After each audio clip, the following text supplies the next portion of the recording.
Welcome to Dumpster Fire Productions. I watched Mehdi Hassan versus 20 conservatives. Maybe you did too. Mehdi versus 20 conservatives? It is more like a shift in the Overton window. The Overton window refers to the range of policies and ideas that considered acceptable to the public at any given time, while manufactured consent describes the process of shaping public opinion to make certain policies or ideas more acceptable.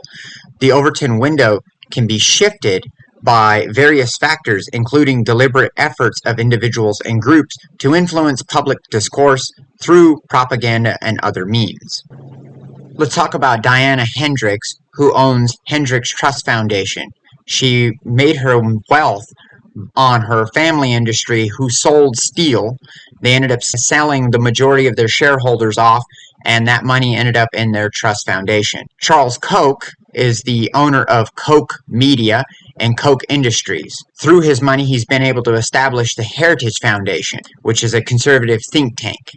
Another billionaire is Timothy Mellon. Timothy Mellon makes his money through TKM Enterprise and Pan Am Shell Companies. He was the one who was responsible for establishing Texas Public Policy Foundation, another conservative think tank. What do all of these individuals have in common? They all donate to a company called Donor Trust.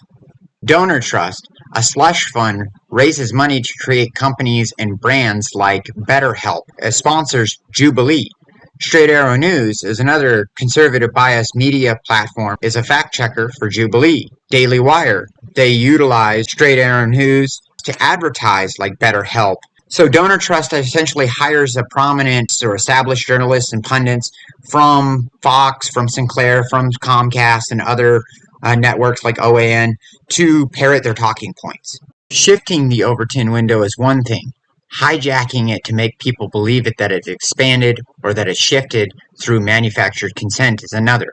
When I talk about manufactured consent, I mean that they sponsor messages like trans women don't belong in sports, like trans women aren't real women and they don't belong in bathrooms, trad wife, traditional wiving, be subservient to your husband, be barefoot and pregnant in the house. They promote messages around immigration and immigration policies about caravans coming, and that these caravans are full of criminals, and that they're overwhelming police and border patrol at the border, and that Biden's policy allows them to have open border. This promoted the idea of build the wall, left-wing ideology, and defund the police, allowed messaging on a left-wing platform to promote the narrative so that conservatives could build a narrative around voter fears and that they would be defunding the police. Conservatives rose up and it gained prominence and attention and traction, forcing it to be aired out on media's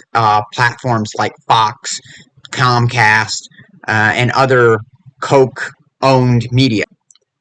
These messages built into election interference ideas that immigrants were filing or mailing in false ballots, that they were gathering immigrants over to forge or create fraudulent votes. This election interference got into pushing the narrative of stop the steal and monitor the vote. This also led into rhetoric around gun violence, such as school shootings and mass shootings. They promoted now language like guns belong in the school and guns should be with teachers, or that teachers should be armed. And lastly, we've gotten the latest message from Connor Estelle on Jubilee, pushing the straight-out narrative of fascism.